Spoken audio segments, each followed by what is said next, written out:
પેટની ચરબી ઘટાડવા માટે લોકો શું નથી કરતા? કોઈ એપલ સાઇડર વિનેગર પીવે છે, કોઈ ફાસ્ટિંગ કરે છે, પણ ઘણી વખત એક બહુ મોટી ભૂલ કરે છે, એવો ખોરાક ખાય છે જે વારંવાર ભૂખ લગાડે છે. આજે હું તમને એવા 5 ખોરાક બતાવીશ કે જે પેટને લાંબા સમય સુધી ભરેલું રાખે છે અને એને કારણે પેટની ચરબી ઘટાડે છે. હું છું ડોક્ટર ધર્મેશ ગોહેલ, નવજાત શિશુ તથા બાળરોગ નિષ્ણાંત. નંબર 1, જો સવારના નાસ્તામાં તમે આ ખાશો તો તમને બહુ મોડે સુધી ભૂખ નહીં લાગે, અને એ છે ફણગાવેલા કઠોળ એટલે કે સ્પ્રાઉટ્સ. આ ફણગાવેલા કઠોળની અંદર ખૂબ જ વધુ પ્રમાણમાં પ્રોટીન હોય છે, ફાઈબર હોય છે. આ ફાઈબરના કારણે આપણા શરીરમાં ગ્લુકોઝનું પાચન અને શોષણ ખૂબ જ ધીરે ધીરે થાય છે, અને એના કારણે આપણા બ્લડની અંદર ગ્લુકોઝ ધીરે ધીરે વધે છે, અને એના કારણે ઇન્સ્યુલિન પણ સાવ ધીરે ધીરે વધે છે, અને એના કારણે આપણા પેટની અંદર ચરબી જમા નથી થતી. એ ઉપરાંત આ ફણગાવેલા કઠોળની અંદર ખૂબ જ વધુ પ્રમાણમાં પ્રોટીન હોય છે, અને પ્રોટીનનું પાચન ખૂબ જ ધીરે ધીરે થાય છે, અને એના કારણે આપણું પેટ ખૂબ જ લાંબા સમય સુધી ભરેલું હોય એવું આપણે લાગે છે, અને આપણે વારંવાર ભૂખ નથી લાગતી, અને એને કારણે આપણે પેટની ચરબી ઘટાડવામાં મદદ મળે છે. યાદ રાખો, જેટલી ઓછી ભૂખ એટલું સરળ વેઇટ લોસ એટલે કે વજન ઘટાડવું. જો આ માહિતી તમને ઉપયોગી લાગી હોય તો જમણી બાજુ કોર્નરમાં નીચે સબસ્ક્રાઇબનું બટન છે, એ દબાવીને મારી ચેનલ ચોક્કસથી સબસ્ક્રાઇબ કરી લેજો.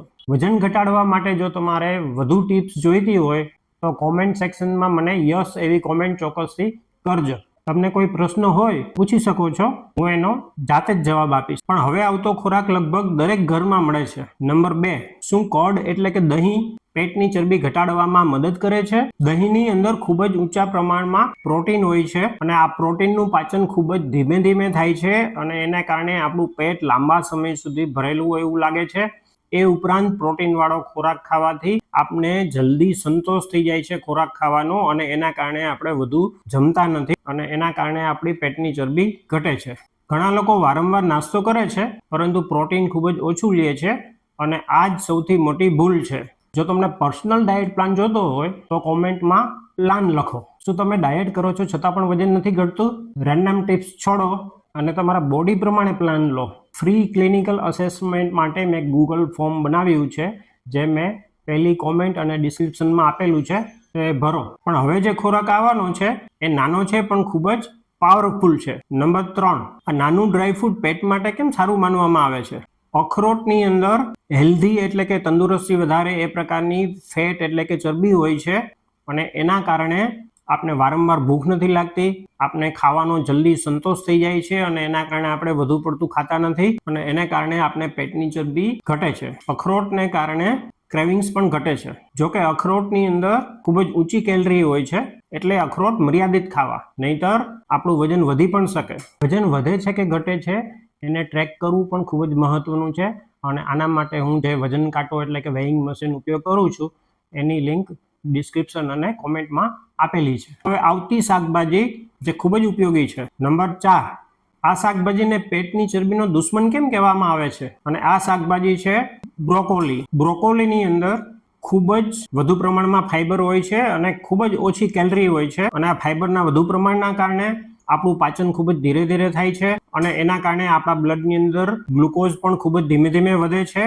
અને એના કારણે આપણા બ્લડની અંદર ઇન્સ્યુલિન પણ ખૂબ જ ધીમે ધીમે વધે છે, અને એના કારણે આપણી પેટની ચરબી ઘટે છે. બ્રોકોલીને બદલે કોબી, ફૂલકોબી વગેરે પણ તમે લઈ શકો છો. ગયા રવિવારે મેં વિડીયો અપલોડ કરેલો હતો, એમાં મેં સમજાવેલું હતું આ 5 રીતે ખાવાનું છોડો તો પેટ ઘટશે. એ વિડીયો ન જોયો હોય તો ચોક્કસથી જોઈ લેજો. અને હવે છેલ્લો ખોરાક જે સૌથી વધુ પાવરફુલ છે, નંબર 5. ઘણા લોકો પનીરને ફેટ એટલે કે ચરબી વધારનાર માને છે, પરંતુ શું આ સાચું છે? પનીરની અંદર ખૂબ જ વધુ પ્રમાણમાં પ્રોટીન હોય છે, અને આ પ્રોટીનનું પાચન ખૂબ જ ધીરે ધીરે થાય છે, અને એના કારણે આપણું પેટ લાંબા સમય સુધી ભરેલું હોય એવું લાગે છે, આપણે વારંવાર ભૂખ નથી લાગતી, અને એના કારણે પેટની ચરબી ઘટે છે. એ ઉપરાંત પનીરમાં રહેલું પ્રોટીન આપણા મસલ્સ એટલે કે સ્નાયુઓને જાળવવામાં મદદ કરે છે, અને વેઇટ લોસ દરમિયાન આપણું મસલ લોસ થતો નથી, અને જો સ્નાયુઓ જો આપણા જળવાય એનો લોસ ન થાય તો આપણું જે મેટાબોલિઝમ જે છે એ ઊંચું રહે છે, અને એના કારણે પણ પેટની ચરબી ઘટે છે. ઘણા લોકો વેઇટ લોસ દરમિયાન પ્રોટીન ખૂબ જ ઓછા પ્રમાણમાં લે છે અને એના કારણે વારંવાર ભૂખ લાગે છે અને મસલ લોસ એટલે કે સ્નાયુઓનો ઘટાડો પણ થાય છે. ઘણી વખત પ્રોબ્લેમ ખોરાકમાં નથી હોતો, પરંતુ પ્રોટીનની ઉણપમાં હોય છે. આ 5 ખોરાકમાંથી તમે કયો ખોરાક તમારા ડાયટમાં લ્યો છો એ મને ચોક્કસ કોમેન્ટ કરીને જણાવજો. જો આપને વિડીયો ગમ્યો હોય તો ચોક્કસથી લાઈક કરજો અને આવા જ પ્રકારના વિડીયો માટે મારી ચેનલને સબસ્ક્રાઇબ કરવાનું ન ભૂલતા. નમસ્કાર મિત્રો.